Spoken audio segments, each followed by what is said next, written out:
নমস্কার বন্ধুরা, মুক্তি চ্যানেলের পক্ষ থেকে আমি তপন সরকার। আজকে আলোচনা করব বাংলাদেশে হিন্দুদের নিরাপত্তা ও ইস্কনদের বিতর্ক নিয়ে বিভিন্ন সম্পর্কে আজ আলোচনা করব। শুরু করছি আজকের ভিডিও। বাংলাদেশে সাম্প্রতিক সময়ে হিন্দু সম্প্রদায়ের উপর হিংসাত্মক আক্রমণ এবং চিন্ময় কৃষ্ণ দাস ব্রহ্মচারীর গ্রেপ্তারি ঘিরে বিতর্ক ও উত্তেজনা তৈরি হয়েছে। এই পরিস্থিতিতে ভারতের পাশাপাশি আন্তর্জাতিক মহলেও উদ্বেগ বাড়িয়েছে। সে সম্পর্কে 10টি যে গুরুত্বপূর্ণ ঘটনা রয়েছে সেগুলো আজকে আমি আপনাদের কাছে তুলে ধরব। ভারতের উদ্বেগ। ভারত চিন্ময় কৃষ্ণ দাসের গ্রেপ্তারের ঘটনায় গভীর উদ্বেগ প্রকাশ করেছে। এই সঙ্গে বাংলাদেশ হিন্দু সংখ্যালঘুদের নিরাপত্তা নিশ্চিত করতে বাংলাদেশের রাজধানী ঢাকার উপর চাপ বাড়িয়েছে।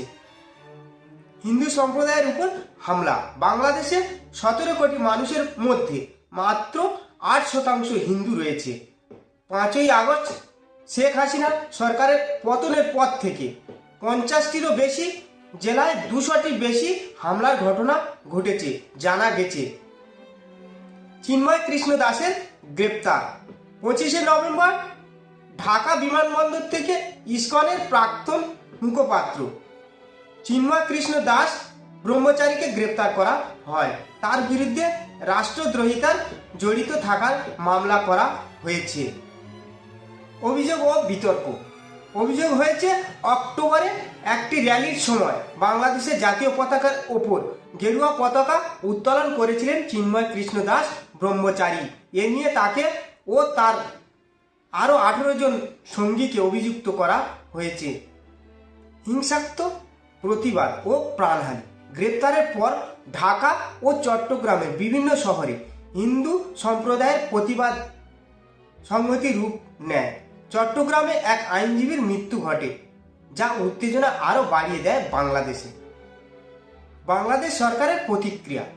অন্তর্বর্তীকালীন সরকারের প্রধান উপদেষ্টা হলেন মোহাম্মদ ইউনুস হিংসার ঘটনার নিন্দা জানিয়ে শান্তি বজায় রাখতে জনগণকে আহ্বান জানিয়েছেন।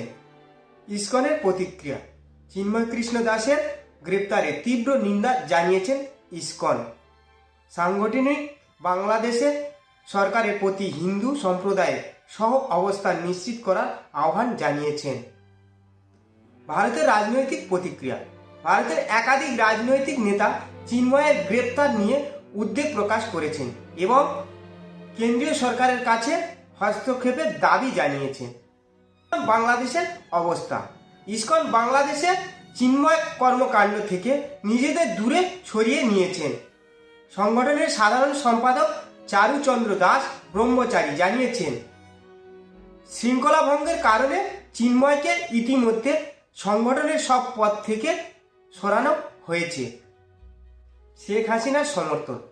সাবেকের প্রধানমন্ত্রী শেখ হাসিনা চিন্ময়ের গ্রেপ্তারিকে অন্যায় বলে অভিহিত করেছেন। তিনি বলেছেন, অবিলম্বে তার মুক্তির দাবি জানিয়েছেন।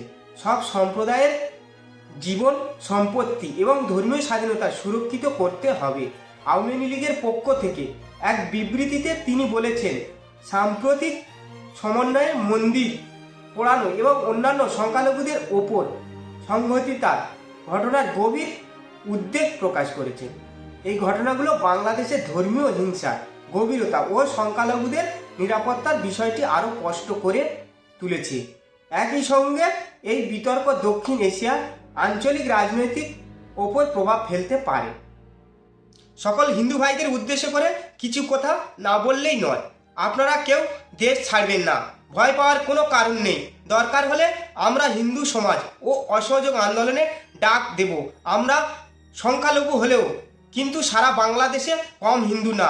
আর কয়েকদিন ভিতরে যদি এই অত্যাচার বন্ধ না হয় তাহলে প্রত্যেক হিন্দু জাতিকে বলতে চাই, আপনারা আপনাদের সবটুকু দিয়ে হলেও নিজেদের পৈতৃক ভিটা জন্মস্থানকে বাঁচাতে হবে। 10 মিলে করি কাজ, হারি জিতি নাই লাজ। প্রত্যেক হিন্দুকে বলতে চাই, হাতটা একটু শক্ত করতে শিখুন। হিন্দু বলে কি আমরা মানুষ না? আমাদেরও তো বাঁচার অধিকার আছে। আমরা তো আর ভারত থেকে আসিনি এদেশে, আমরা তো এদেশেরই। আর বেশি কিছু বললাম না, সবাইকে এক হতে হবে। প্রিয় দর্শক বন্ধু, ভিডিওটিকে মন দিয়ে দেখার জন্য অনেক অনেক ধন্যবাদ। আমাদের এই ভিডিওটিকে একটি লাইক দিলে আর আমাদের এই ছোট্ট মুক্তি নামক চ্যানেলটিকে সাবস্ক্রাইব করে আমাদেরকে সাপোর্ট করলে আমরা নতুন নতুন ভিডিও আপলোড করার প্রেরণা পাব। আমাদের চ্যানেলটিকে সাবস্ক্রাইব করে আমাদের সাথে জুড়ে থাকুন এবং এরকম ভিডিও দেখতে থাকুন। ধন্যবাদ। হরে কৃষ্ণা।